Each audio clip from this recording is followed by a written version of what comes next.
नमस्कार, सूजस बुलेटिन में आपका स्वागत है। मैं हूं आपके साथ सपना शाह। एक नजर हेडलाइंस पर। मुख्यमंत्री श्री भजनलाल शर्मा का अजमेर और केकड़ी जिले का दौरा, विकसित भारत संकल्प यात्रा शिविरों का किया अवलोकन। जनता से किए वादे निभा रही राज्य सरकार, मुख्यमंत्री ने कहा 450 रुपए में मिल रहा गैस सिलेंडर। पेपर लीक मामलों की जांच के लिए गठित हो चुकी है SIT। मुख्यमंत्री ने उदयपुर में ली संभाग स्तरीय अधिकारियों की बैठक, कहा जनता के विश्वास को कायम रखना है हमारा दायित्व। मुख्यमंत्री श्री भजनलाल शर्मा ने कहा कि विकसित भारत संकल्प यात्रा का लक्ष्य भारत सरकार की जन कल्याणकारी योजनाओं का लाभ समाज के अंतिम व्यक्ति तक पहुंचाना है। राज्य सरकार प्रदेश में इन योजनाओं का 100% क्रियान्वयन सुनिश्चित करेगी। मुख्यमंत्री आज अजमेर जिले की गनाहेड़ा में विकसित भारत संकल्प यात्रा के तहत आयोजित शिविर का अवलोकन करने के बाद जन समूह को संबोधित कर रहे थे। उन्होंने कहा कि प्रदेश विकसित भारत संकल्प यात्रा शिविरों में कई मामलों में देश भर में अव्वल स्थान पर है। मुख्यमंत्री ने इसके बाद केकड़ी जिले के भांडावास में भी विकसित भारत संकल्प यात्रा शिविर का अवलोकन किया। उन्होंने शिविर में उपस्थित लोगों को 2047 तक भारत को विकसित और आत्मनिर्भर राष्ट्र बनाने की शपथ भी दिलाई। राजस्थान की अगर हम बात करें तो राजस्थान के अंदर विकसित भारत संकल्प शिविरों के माध्यम से 7,926 स्थानों पर यह यात्रा हमारी गई है। इसमें 1,19,00,000 लोगों को इसमें फायदा मिला है। हमारे शिविरों में 3,95,000 से अधिक किसान क्रेडिट कार्ड बने हैं। इस किसान क्रेडिट कार्ड के बारे में मैं आपको बताना चाहता हूं कि माननीय प्रधानमंत्री नरेंद्र मोदी जी के द्वारा जिन योजनाओं का लाभ किसान को दिया जा रहा है उसमें किसान क्रेडिट कार्ड भी है, इसमें किसान सम्मान निधि भी है। पैसा देने वाला केंद्र की सरकार है, मोदी जी दे रहे हैं। आपको सूची भेजने में कहाँ दिक्कत है? मैं आपको बताना चाहता हूं, इन शिविरों के माध्यम से उन किसानों का नाम जुड़ करके जाएगा और किसान सम्मान निधि का फायदा उनको भी मिलने वाला है। यही नहीं, हमारी PM उज्ज्वला योजना में पहले स्थान पर हम हैं। इन शिविरों के माध्यम से स्वास्थ्य कैंपों में कई में हम पहले नंबर पे हैं। वहीं मुख्यमंत्री ने जनसमूह को संबोधित करते हुए ये भी कहा कि राज्य सरकार अपना वादा निभा रही है। राजस्थान में 1 जनवरी 2024 से जरूरतमंद महिलाओं को 450 रुपए में गैस सिलेंडर मिलना शुरू हो गया है। करीब 73 लाख परिवारों को इस योजना का लाभ मिलेगा। वहीं पेपर लीक के मामलों की जांच के लिए SIT भी गठित कर दी गई है। मुख्य सचिव और DGP स्तर से भर्ती परीक्षा की मॉनिटरिंग के निर्देश भी दिए गए हैं। कि हमारी सरकार को 1 महीने भी बने नहीं हुआ है, लेकिन जो हमने वायदे किए थे, जो संकल्प हमने लिए थे, उन संकल्पों को करने के लिए हमारी ये राजस्थान की सरकार संकल्पित है। क्योंकि आपने देखा होगा, सबसे पहले हमने उज्ज्वला योजना में हमने कहा था कि हम गैस सिलेंडर 450 रुपए में देंगे, और मित्रों हमने करके दिखा दिया। 1 जनवरी से 450 रुपए में 450 रुपए में हम गैस सिलेंडर देने का काम कर रहे हैं। यह फायदा 73 लाख परिवारों को मिलने वाला है। हमने कहा था कि हम SIT गठित करेंगे, हमने सबसे पहले SIT गठित करने का काम किया और उन्होंने काम प्रारंभ कर दिया। जो उन्होंने नकल करी थी, जिन्होंने नकल करवाई थी, जिन्होंने नकल की छूट दी थी, जिन्होंने नकल को व्यापार माना था, वो धीरे धीरे वो शिकंजे में आ रहे हैं। और मैं आपको विश्वास दिलाता हूं, किसी कीमत पर उनको छोड़ा नहीं जाएगा, वो सलाखों के पीछे होंगे। मुख्यमंत्री श्री भजनलाल शर्मा ने कहा कि सरकार का ध्येय सबका साथ, सबका विकास, सबका विश्वास और सबका प्रयास है। हमारा दायित्व है कि अपने कर्तव्यों को पूरी निष्ठा से निभाते हुए जनता के विश्वास को कायम रखें।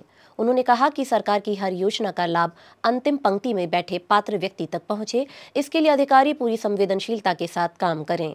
मुख्यमंत्री मंगलवार को उदयपुर प्रवास के दौरान संभागीय आयुक्त कार्यालय में संभाग स्तरीय अधिकारियों की समीक्षा बैठक को संबोधित कर रहे थे। उन्होंने कहा कि प्रदेश में कानून व्यवस्था सरकार की प्राथमिकता है। इसके लिए सरकार जीरो टॉलरेंस की नीति पर काम कर रही है। उन्होंने संगठित अपराधों पर सख्ती से नकेल कसने के निर्देश दिए। वहीं मुख्यमंत्री ने ये भी कहा कि सुशासन हमारा मूल मंत्र है। अधिकारी अपने प्रतिदिन के कार्यों की समीक्षा करें ताकि आम जन को राहत मिले। उन्होंने विकसित भारत संकल्प यात्रा की प्रभावी मॉनिटरिंग और जन सुनवाई पर विशेष ध्यान देने के भी निर्देश दिए। उप मुख्यमंत्री डॉक्टर प्रेमचंद बैरवा ने आज सीतापुर स्थित JECC में जयपुर फैशन एक्सपो 2024 का शुभारंभ किया। उप मुख्यमंत्री ने कहा कि राजस्थान में टेक्सटाइल उद्योग के विकास की अपार संभावनाएं हैं। गारमेंट एग्जीबिशन के माध्यम से जयपुर के मैन्युफैक्चरिंग मार्केट को एक नई ऊंचाई मिलेगी। उप मुख्यमंत्री ने एक्सपो में विभिन्न स्टॉल्स का अवलोकन भी किया। आपको बता दें कि 2 दिवसीय इस फैशन एक्सपो में महिला परिधानों के देश विदेश से आए निर्माता भाग ले रहे हैं। उप मुख्यमंत्री श्रीमती दया कुमारी ने मंगलवार को राजस्थान राज्य सड़क विकास एवं निर्माण निगम लिमिटेड कार्यालय में समीक्षा बैठक ली।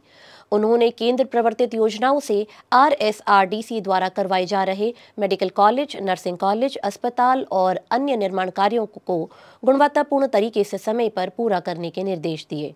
उन्होंने कहा कि ये विभाग आमजन से सीधे तौर पर जुड़ा हुआ है, लिहाजा विभाग जितना अच्छा काम करेगा, जनता को सुविधाओं का उतना ही बेहतर लाभ मिलेगा। उन्होंने अधिकारियों को निर्देश दिए कि पूरे राज्य में सड़कों के ऐसे क्षेत्र जो असुरक्षित हो चुके हैं और दुर्घटना का कारण बन सकते हैं, उन्हें चिन्हित कर तत्काल ठीक करवाएं। कृषि एवं उद्यानिकी मंत्री डॉक्टर किरोड़ी लाल मीणा ने मंगलवार को पंत कृषि भवन में विभागीय अधिकारियों की बैठक ली।